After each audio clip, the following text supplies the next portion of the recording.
Guys, look up in the sky. It's a bird. It's a plane. No, it's cinema dopes. Wow. Talking about Superman 2. Who's excited today? Well, not just any Superman 2, Seb. We are specifically talking about the Richard Donner cut of Superman 2. Wow. Insert Mr. Did anyone Krabs' here surprised watch the original face. version? I did. I've Nope. seen the theatrical version. Okay, so we have a comparison. Okay, so there's that, at least that, because this was my first time watching Superman 2. There is a very noticeable like difference in it, and I'm just gonna give my review now of it. It's the superior version. The Donner cut. The Donner cut is the superior version of Superman 2. I had a really good time with it, honestly. I felt like they really like kind of upped the stakes of everything they made. Like they did new things with it, even though maybe at the end they kind of retreaded on the same thing. Mm-hmm. But it does salvage itself with one part at the end, which we'll get to. But Yeah. I enjoyed my time with Superman 2, honestly. I do like how they expanded more on like the Fortress of Solitude and like the sacrifices that Superman's willing to take. I like that Lois Lane's expanded on a bit more. Yeah. With it, and it's just like more shenanigans, like more funny like scenarios happening, and I just think it's a lot of fun. Yeah. Yeah. And the effects are fantastic too. Yeah, just like back when we were talking about the first Superman with Christopher Reeves. Like even though it's the time is like what 19. Help me out here. 1980 is when it was released. 1980, yeah. Even for the effects of 1980, this still looks great. Yeah. Oh my god. Also considering the fact that this is like this specific cut where like they had to salvage old like deleted scenes and like all this stuff just to get this version together. Yeah. And like the fact that it's this consistent throughout the whole thing, that really surprised me. That surprised me more than anything else about this movie. There's really only one thing that's a little wonky, but we'll get to it in a second. Yeah, and like even then, like when this was officially, well, I say officially, when this was released to the public, it was what 2006, 2008. Yeah, 2006. Yep. 2006. Yeah. So I'm just wondering if anyone watched this. It was like, oh hey, look, a new Superman movie is out. Oh, it must be a sequel to that one that was like out before with Superman Returns, and then they watch it's like this looks old, this looks not good. And it's just like I like to imagine there's just some sort of kid that's like a big Superman fan, and they saw this and it's like, huh, this looks like a crummy just like a very not good direct to DVD sequel. Andrew. Yeah. he sees the grain and he just dips out of that theater like so fast. Anyway, so General Zod. Well, first, isn't it like the first 20 minutes is just recaps the first Superman? Yeah, like about the first 10 minutes or so is like kind of just a recap of everything that happened in the first movie, which I think that gets into like my first issue with this movie. Which actually I didn't get to say. I'm sorry to be a contrarian to you guys, but I didn't really like this movie. I'm gonna be completely honest. Wow. And one of the reasons why is because I feel like it gets very expository. So the whole thing with General Zod is that we see the intro scene where it's like a recap of what happened in the first movie. So we understand what happened with them, how they betrayed Krypton, and then Marlon Brando sends to the Phantom Zone. And like that like leads into the events of this movie. But then it's like we get that same exposition again when Luthor goes to the Fortress of Solitude, and it's like, okay, like I get like he's discovering this information for the first time, so that makes sense. But like as the audience, it's like you're retelling the same exposition that we already got, and like that a lot of that repeats itself throughout the movie, where it's like we learned something at one point, and then like we keep like hearing about that thing over and over again, like especially with General Zod and his lackeys, and that was like I think that might be the big thing that brings this whole movie down for me. Is I just feel like it took my one issue with the first movie, which was like how that movie we spent like a lot of time with like Lex Luthor shenanigans, despite Gene Hackman being great, and I love Gene Hackman, but like a lot of the movies just like him like goofing off. It's like this movie took that, and now it's him plus General Zod and the bozos Yeah. like doing like I feel like it feels more like it's a movie about them and Superman is just there like 40% of the time. And it's like I want to see more Superman because he is great. Christopher Reeve is great and Yeah. Lois is great. And like I want more of that. But it's like we keep coming back to the villains. And I don't know. I feel like for me that kind of ruined the pacing of it. Interesting. Okay. I do see what you mean with expository Yeah. because I do find it funny because of how much they spent on Marlon. I guarantee you they're just like, we have as much footage as we have of Marlon. We are gonna get every dime's worth of Marlon Brando on It's screen. always a different way he's shown. He has you see his shoulders, you see just his head, you see like him with his neck, and then it's just like his face slowly like floating towards you in the camera, and then there's a side profile. The Zordon head. He's got the Zordon the head. Power Rangers like CG Zordon head. His eye like Superman flies through his eye. It's like so weird. There's so much Marlon so Brando. funny. There's more Marlon Brando in this movie than there is in the first movie. Godfather. Yeah. More Marlon Brando than The Godfather. That's crazy. But yeah, real quick to just go off of what you were saying, Derek, with like, I can get the expository critique. I do feel like it is kind of weird with how much they have to explain stuff like that. But to be fair, I think this was before VHS really started to pick up steam. Because at this point, it's like if you missed a movie in the theater, you kind of missed it. Oh yeah. That's why a lot of movies back then had the recap of everything just to keep bringing up the speed. Because like back then, go ahead. I mean, they probably did release it on TV, so maybe this was like the dying days of stuff like that, of like the expository like beginnings where he like recap the like first 10 minutes or last 10 minutes or whatever. Plus, but I do appreciate how for that they expand a bit more on like what Zod was doing. Like he saw he saw briefly like Kal-El go to Earth and like how he escaped, and like I love the moon shenanigans that's happening because it's actually a pretty scary set piece. Yeah, that was a good scene. I will say that. I like the moon. Because how terrifying it was, just like killing all like the astronauts like off one by one in like the most like terrifying like empty way possible. Yeah, it's not even like a brutal way. It's just like straight up just like the most pinpoint precise ways of just like slowly torturing them, which is really horrifying.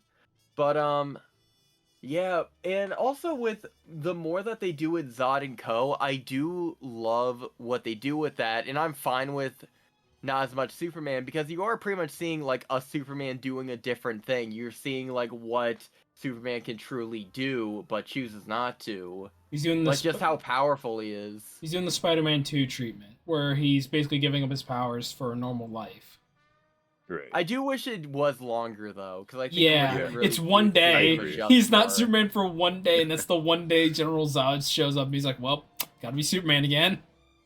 All he did was get his ass beat and looked at the news. Yeah. And he had to drive. I forgot he drove. Oh my god, he drove for the first time in his life. He actually did pretty well. He got all the way from the Commercial Assault to that little diner. That's more than I could say. As someone who's been driving for years.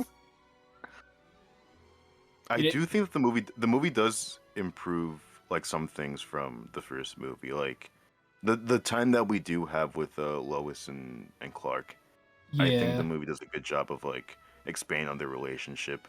I really, which I mean, it was already good in the first movie to begin with, but I think like just like having like more time with them, I think that was a good thing to focus on for this movie. I really Lois like Lane's how... a lot more of a standout. You can go, Cade. I'm sorry. No, I was gonna say I really like how they kind of expanded on her from the first movie, where she's kind of figuring out that Clark Kent is Superman, and like she does go to extreme ways to try to like prove her that she's right, instead of like, I don't know, just following him like any other reporter would do, just like do some actual investigation. Nah, I'm gonna jump out of a window and then shoot him when we're on a story. But yeah, those bits are like a little weird, but I do like that they're continuing off with her character. It's not like, oh, Lois Lane just happens to discover that Superman is Clark Kent or anything like that. Like, no, she's been working this out for like a while now. Mm-hmm. Like ever since she all of a sudden didn't die at the end of the first movie. But yeah. I also like how with I think I get what you mean with the expository, by the way, Derek, because I do understand that yeah, you probably shouldn't have two scenes where they're explaining General Zod and all that, and I can understand that. I think it's not a bad idea to focus on your villains, so that way you can see like their twisted versions of what Superman probably went through when he was first discovering his powers on Earth. Like when they discover they have heat vision, they're like, hey, look what I can do. We can take over the world. I can walk on the water like Jesus. And then they like, I'm the new Jesus. I'm the new God. And then immediately they're like, all right, let's go blow up this town. You're a general, huh? Who do you serve? I serve the president. And where is he? And then it cuts to them going to Washington, when the Washington Monument just falls. Yeah. Yes. I think my problem with those is just like they're just not interesting to me. Like I don't know how you guys feel about them, but I just feel like they were just like very like one note villains. Like even Luther in the first and second movie is always like the standout. Again, Gene Hackman always. Yeah. No matter what you give Gene Hackman, he can always deliver. I think Zod's the most interesting of them all because he has some depth, not a lot compared to the other two, but there's some depth with him. I felt like I've been having more fun with Lex Luthor in this movie than the first one because Yeah. he's just being sly. He's got a lot of Saul Goodman undertones. He's very in this catty, movie. yeah. Yeah, he's very like snippy and like he's a lot more like Weasley in this. The way he sits on the filing cabinet when he's in the Daily Planet as the three Kryptonians just crash out of it. He's like, hey. You know, it's a shame in this series that we never got to see his Kryptonian power suit. That would have been really fun. Seeing him put in like a fucking like knight's armor. It would have been goofy.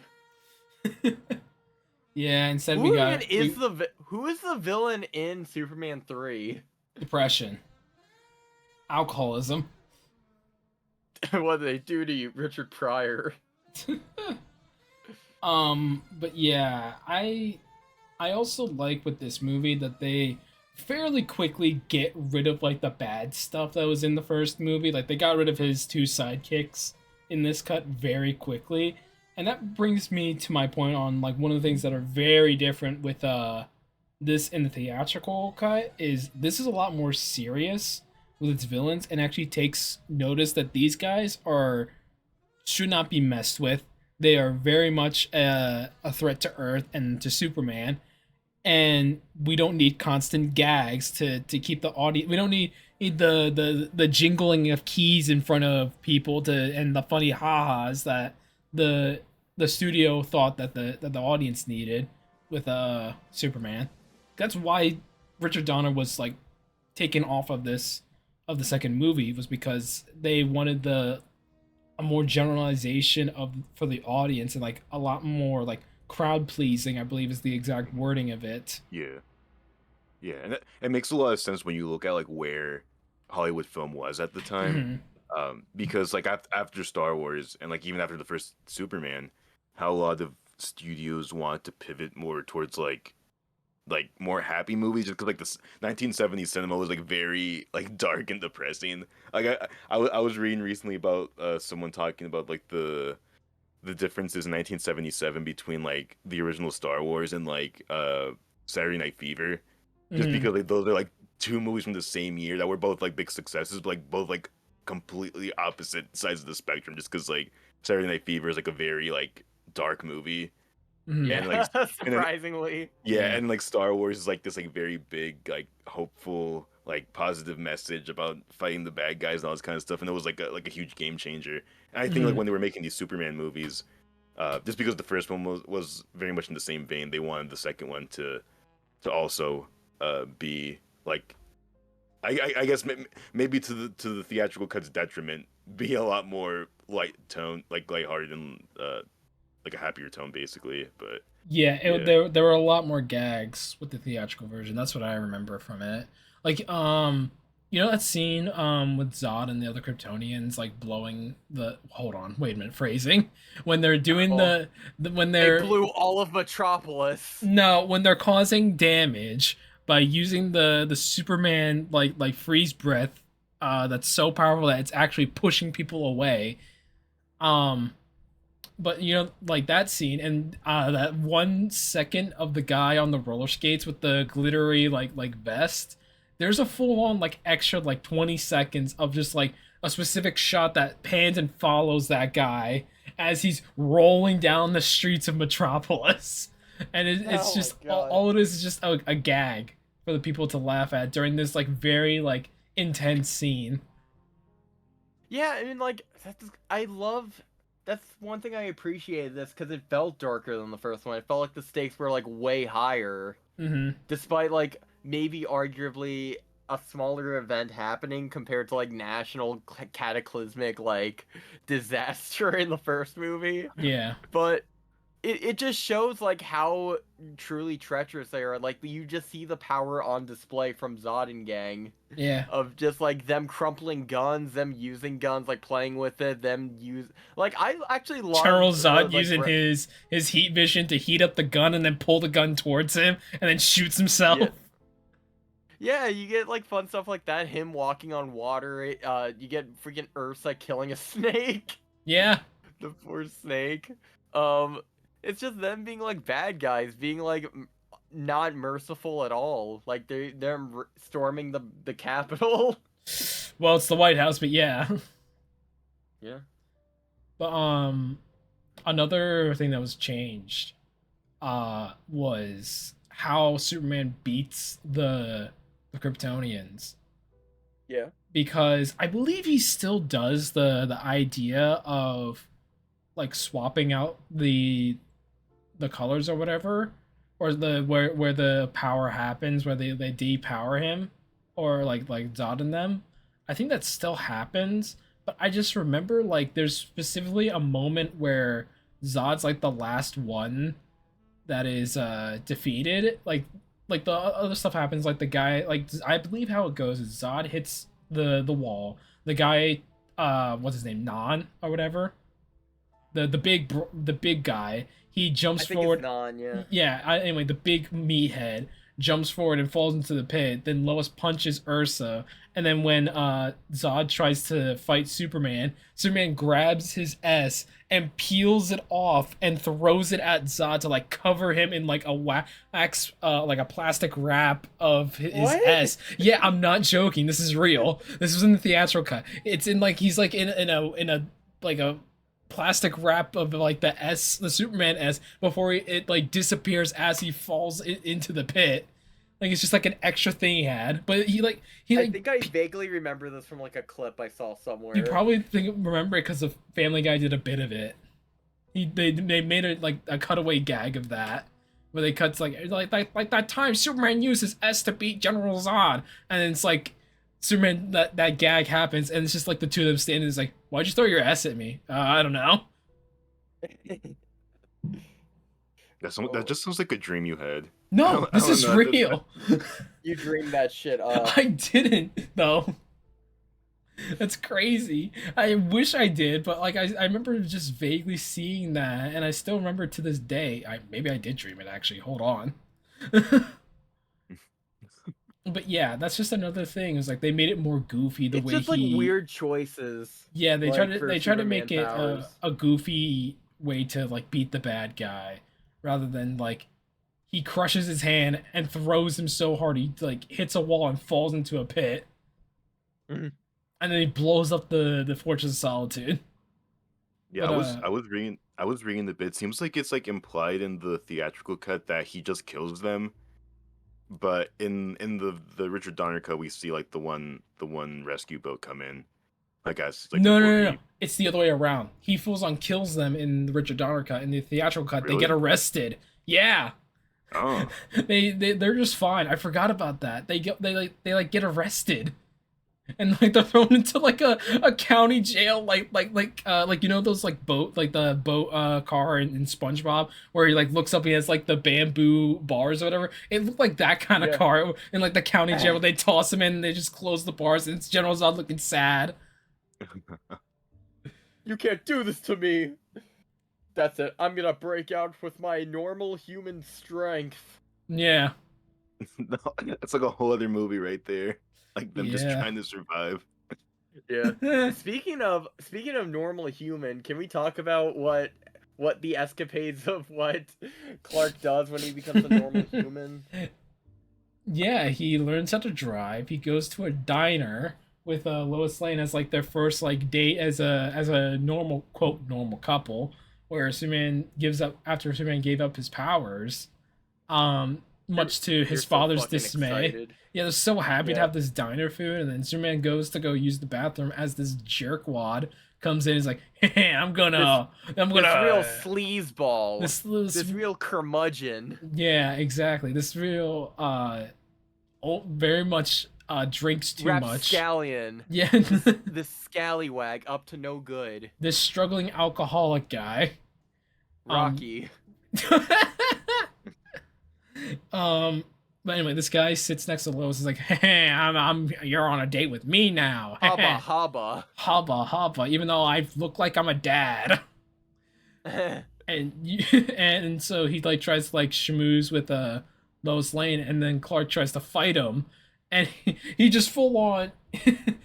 Clark is like ass destroyed. Well, first he's like, let's take this outside, and then as soon as he turns around, the guy like just hits him in the back of the head, and knocks Clark over.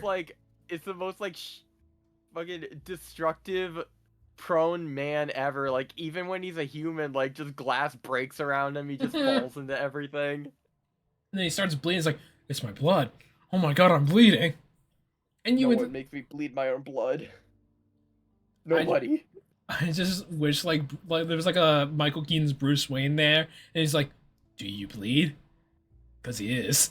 Or something like that. And then this is when Henry Cavill and his CGI lips said, let me ask you a question. Let me ask you a question. Do you? The two kids run up and like in a hey Superman, do you bleed? Yes. Yes. But yeah, Clark gets his ass handed to him, and then he just leaves with his tail between his legs, and he just runs back to the Fortress of Solitude. He's like, Dad, I didn't mean to lose my powers now. This General Zod guy, he's gonna kick my butt. Dad, there's this mean man named Rocky. He kicked my ass. Can you get him? Yeah. Son, I'm a fucking floating head. What do you want me to do? He just manifests it into the body. Into himself. I mean, it's basically what happens is, yeah, Marlon Brando just appears in like physical form. Well, physical form. He's like a hologram type. It's weird Kryptonian science stuff. He's mostly dead. He's only mostly dead. He appears and puts his hand on Superman's shoulder, and the touch of Marlon Brando brings Superman his powers back. Yeah, it's like Kami and Piccolo. Exactly. And then he screams, "Father!" Yeah, he gives his Daddy. He gives his best Matt Berry impression from IT Crowd. Father! Shut the fuck up! Gizmo, give me back my superpowers. I just thought of who should be General Zod. Oh, dang, I was about to say that. Matt Berry's General Zod. Unstoppable casting. Luthor, shut the fuck up. Krypton. Jor-El. Jor-El. You think you could stop me, Jor-El? You are the most devious bastard of Krypton. It's perfect. James Gunn, get on that. James Gunn, get on that. I have a gun. Do it, James Gunn. Whoa. I have my James Gunn signature James Gunn gun though. He just fires. He fires random characters, like random like minifigure characters. No. It just shoots James's. People named James. James Franco. Ew. Get away from me. James from Mr. Sunday Movies. Actually, you're cool. You get a pass. You get a pass. You're a nice. You're a cool goat, man. We like it. James and the Giant Peach. James and the Giant Peach. Yeah. Yeah, he just ew! Gross! Get out of here! Anyways, we got very derailed here with this. So Superman gets his powers back. Superman gets his and yeah. he is- Superman gets his power. because of Zod's issued challenge, which we talked about like on the news. But then they just stormed the Daily Planet, and they could have just walked in. They could have just nonchalantly walked in, but no. Non fucking goes on a little temper tantrum, throwing like just demolishing the office, and the effects again are so phenomenal. Just like so much breakaway stuff, so much stuff that they're like tearing apart. Like that they didn't need to construct it all, but they just did it because they wanted to show like how much power Superman really has, or Kryptonians as a whole. And you really feel like the danger of it all. It's kind of like when the boys would have like a superhero in, and you just felt like a tension. Yeah. It's just like, oh god. Even though it's like at a PG level, it's still like scary, especially when they're like fighting like. Even when at the White House when they're fighting like the soldiers, and it's like kind of tense. It's scary for me. For me, it was a little tense because like everyone being thrown around. What's a better White House siege scene? Superman 2 or X-Men 2? Ooh. Why are they always storming the Capitol in the second one? It's the White House. Honestly, I might give the edge to Superman 2 just because I like how they destroy more of the structure of like inside the White House. Where like Nightcrawler would just like teleport into like the different like guards and like beating them up, but like they're just going to town here, just like taking everybody out, like taking part of the building with them, like yeah. They just ordered their way in. Now, what about Days of Future Past, where Magneto lifts up a full-on baseball field or baseball stadium and drops it around the White House? Homie out here was aura farming. If you want to know what, let's talk about real aura farming. And when Superman shows up at the Daily Planet, he instantly hits that Piccolo pose there. Dog, that entrance was so sick too. That guy has his arms crossed, the cape's flapping. He's like, "What? Let's fight." In and you just get a hard ass fight. I love the fight in this movie. Like even though it could be a little floaty, like with what they were able to accomplish, man, I think they did a fantastic job doing that fight. Low key, it wouldn't really make any sense, but I was kind of hoping that Superman would have a new suit at that scene, just because like the logo for them, just because like the logo for the movie is different from the last one. So I thought like he was gonna have like a black and red suit. I think that would look really cool. Did black and red Superman exist at that point?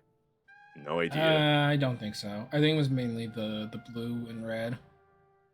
Then they're doing sacrilege. But no, that would have been a cool time for it by me. And imagine they did what Zack Snyder did, and he's in the solar suit.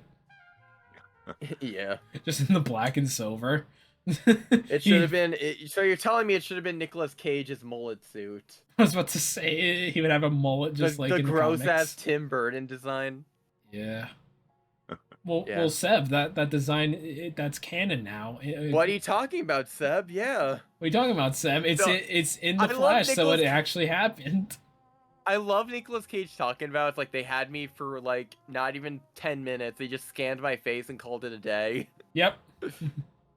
Oh my god, that would have been it would have been really interesting to see how Tim Burton would do Superman, but I guess it just was never meant to be. I'll be honest, I don't think he had it in him. He probably didn't, but I just like the idea of him fighting a giant spider. Yeah. How about J.J. Abrams doing Superman? So many lens flares. It's crazy. There's gonna be there would be so many. You think he has heat vision? No, it's lens flare vision. Derek, we would have so many mystery boxes there. Like, you know that shot in Man of Steel where Superman's walking around the ship and there's the open Cloverfield sequel. But you know what I'm talking about? That one scene where like there's an open pod in the Kryptonian ship. It's like that could be Supergirl. It's like there's like a mystery box. There's gonna be so many of those. I don't remember, but we could talk about that next time. Next time. You know how J.J. Abrams copies nostalgia for like every movie he makes? He's just gonna copy MCU movies, and that's gonna be nostalgic. Oh yeah. If J.J. Abrams did a Superman movie, he would have him like wear the red and blue suit with the red tights. What if he looked at it, it's like, ha, Superman, what a joke. Yeah, like I know there were talks of Abrams doing the version of Superman with because this was around the time of Warner Media, like when they were still owned by AT&T, and like how they wanted to do a movie with Michael B. Jordan as Superman, Oh yeah. and Oh like yeah. yeah, like plans like fell through by like 2021, and then like obviously the James Gunn came in, and then now here we are. But Michael B. also Jordan's in Sinners. We love it. I could be wrong, but like also wasn't Abrams also considered like back in the mid 2000s to do a Superman movie, like around the time of Superman Returns? Probably. It wouldn't surprise 'Cause me I since Lost was what was around. Abrams? What? Oh yeah, that was his big break. That was his big break. Was Lost. yeah, I lost, and then Mission Impossible 3, 2 years after Mm. that. Yep. And then he Yeah. did Star Trek, right? Cloverfield. Or Cloverfield. Cloverfield. Yeah. Cloverfield, and then Star Trek. And then Star Wars and Oh, yeah. so on. Oh, he also did I- Super 8. Yeah, I was right. Abrams was gonna direct Superman Returns, but he dropped out in June of 2004. Which I mean, coincidentally, was the same year that Lost came out. So you know, maybe that had something to do with it, or he got the Mission Impossible offer, probably. Oh wait, never mind. Sorry, I misspoke. Abrams just wrote a script, but Okay. Joseph Joseph Joseph Gordon-Levitt. Nickel, he was gonna direct the movie, and then he left the project. Gotcha. Okay. Dude, poor Brandon Routh, man. Like, it was. Imagine them going to you. It's like you're gonna be the next Christopher Reeves, and then your movie doesn't do good. I'm not so. I don't feel as bad for Kevin Spacey though. So I guess there's that. Who played Lois Lane in that movie? I don't know. Cape Rosworth. Oh wow. Huh. So yeah, Superman Returns is such an anomaly. Anyway, as you were going. So yeah, the Richard Donner cut. I think it's very good. I had a fun time with it. Oh, should we finally? By the way, I want to bring up how much I enjoyed Margot Kidder in the movie as Lois Lane. I feel like she's a lot more plucky Yeah. compared to the last movie. In the last movie, they did show like she was able to like hold her own, and like she is like she's not the average damsel, even though she kind of became the damsel. Unfortunately, I felt like they did a lot better of a job in Superman 2. And she's just allowed to show more emotion, just be a lot more like witty and fun, and like actually try to defend herself. Yeah. Which is nice. How do you feel So about I just that want to say that's stupid a bit of a kid? standoff.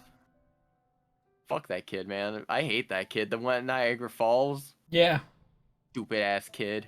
Why are you I do standing find over it the funny, railing like like- that? You know, I bet Lois can we talk about how Lois tried to like kill herself to like just prove that it was Superman? Kill herself and then try to quote kill Clark. Yeah. Yeah. Hey Cade, with a blank. Ah. That seems so good. That's why everyone hated the animated series that came out with My Adventure Superman. It's like, buddy. Oh yeah, that's true. That did happen in My Adventures of Superman. Yeah. I thought for a second you were talking about the animated series. I was like, wait a minute, that didn't happen. But no. Now wait a second. No, but like, yeah. yeah. Do you guys want to talk about what Superman does at the very end when he puts Luthor away when he finishes Zod Gang? Actually, yeah. With that scene when he like reverses time again, that was the only time where I could know that they used new footage. Because like those establishing shots, like that's clearly New York in 2005. Like you can tell, like that's like a new shot. That's so interesting to think about. Yeah, they couldn't even use like stock footage, I guess, or anything. But yeah, I thought even that effect was like very interesting. It's like, were they able to do that at the time? It's like, no, they full on like kind of cheated. Yeah. Yeah, because I'm pretty sure that was another place where they drew a line in the theatrical version. Like they didn't want him to go back in time again. But so you want to know what they did instead? So was the theatrical? Was it? Oh, is it what I think it is? You know what they did instead? When Superman kisses Lois Lane, she forgets her memory. The memory wiping kiss. Yep, that's where that comes from. You know what? This was the start of give Superman random powers. This was the start of it. You know what? Between that and him going back in time again, you know, I'd rather take this version. Yeah. Over that. At least Richard Donner is like, okay, at least he can go back to that. Like we unfortunately already established he could turn back time. But yeah. So yeah, the memory wiping kiss, that's too much. Yeah, no. That opens so many questions. Yes. It opens a can of worms like so anytime. So basically, Clark can never have a chance with Lois Lane because anytime they kiss, she's going to forget. Yes. And also, She's going to die. like is the amount of time they kiss determine how long her memory's gone? There's so many questions to it, but it's like supposed to be just like, it's a quick fix. It's how she doesn't know who Clark Kent's Superman, so who cares? It's the end of the movie. Yeah. Credits are rolling. Hey, you Status quo. hey, you guys hear the Superman theme? Don't worry about it. Give us money. Okay, so what, guys? What does Superman really do? Is this in both versions, by the way? What? What happens at the very end of the movie? I think so. I think this happens either way at the end of the movie. So, Rocky, the guy, the curmudgeon himself, the guy who beat the shit out of Clark Kent. Yeah. Superman does not forget a lick that goes undone. Superman holds a grudge. He is a petty motherfucker. He will fly down to wherever they went to initially. He will reverse time so that he forgets he will reverse time so he forgets the interaction that happened, and he'll land there. Also, that's how for those wondering, but wait, if he reversed time, how did he beat Zod? Then if Zod arrived and it's only been one day, don't worry about it. The Phantom Zone like plane thing reassembled and they started flying out into space. Don't worry about it. I like to imagine he just takes his finger and does like a gentle poke in the other direction. Because that's what happens in space. Like, you could just literally, like, poke someone and there's nothing that can stop them. There's no gravity to stop them. But anyway. That's terrifying. Yeah. It really is. So Superman reverses time. Rocky forgets his memory. He goes back to the diner. And Rocky's like, he doesn't know what he did to Clark. But he's still being a prick. But still, like, it still feels unwarranted. Right. But, like, I guess Superman kind of waits until it's, like, worth his time to, like... Because maybe he's like, oh, maybe... Do you think he's just waiting outside before he, like, does something, like, mean? He's just waiting for a good time to walk in? Yeah. I'd like to think that now. He's using his super hearing against the door, like, he's fully up against the door, ear to it. Yeah. Time. His eyes looking through the keyhole, just like, when's he gonna say something? Come on. Come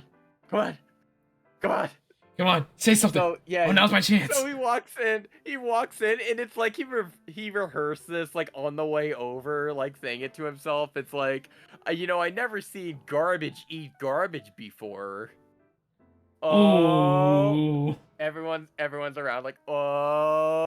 The one guy moves to a seat to his left, so he's farther away from what's about to happen.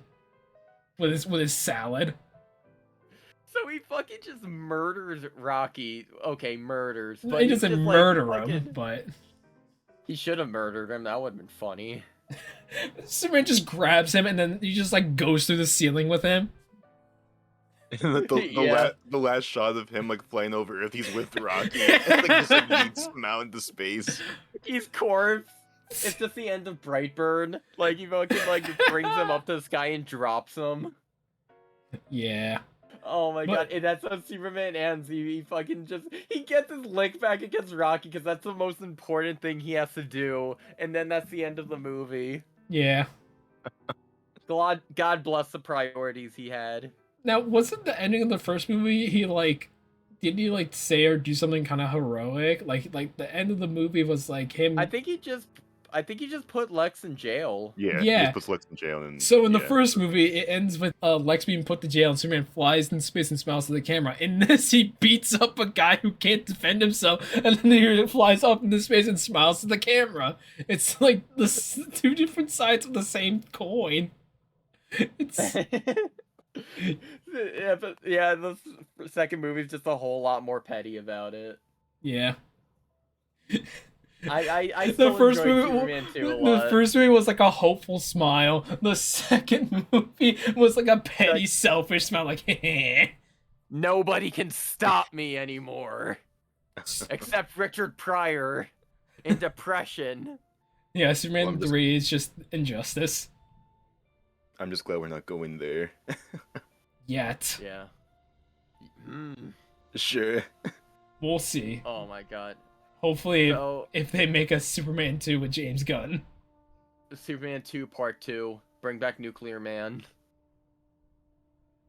Do it, Imagine. coward. Do it, James Imagine. Gunn. James Gunn, you fraud. You hack. But yeah. That was Superman 2. Is there any other thoughts we want to... Yeah, no, it's a valid movie. Like, I get why people like it. Like, it's Yeah. I bet it's way better than the theatrical version. It really But is. I don't know.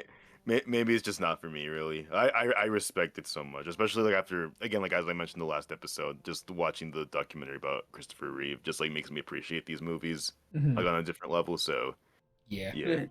Yeah, well, we'll be back next week with the beginning of a technically a different vision of Superman, and a vision I think is not too bad actually. But Yeah. we'll get there when we get there next week. Thank you so much for watching or listening.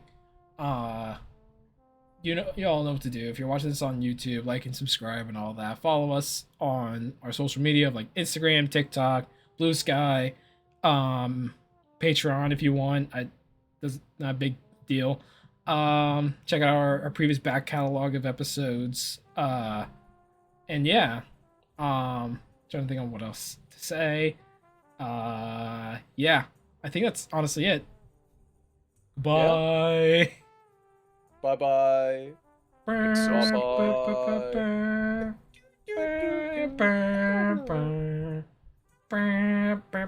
Bye.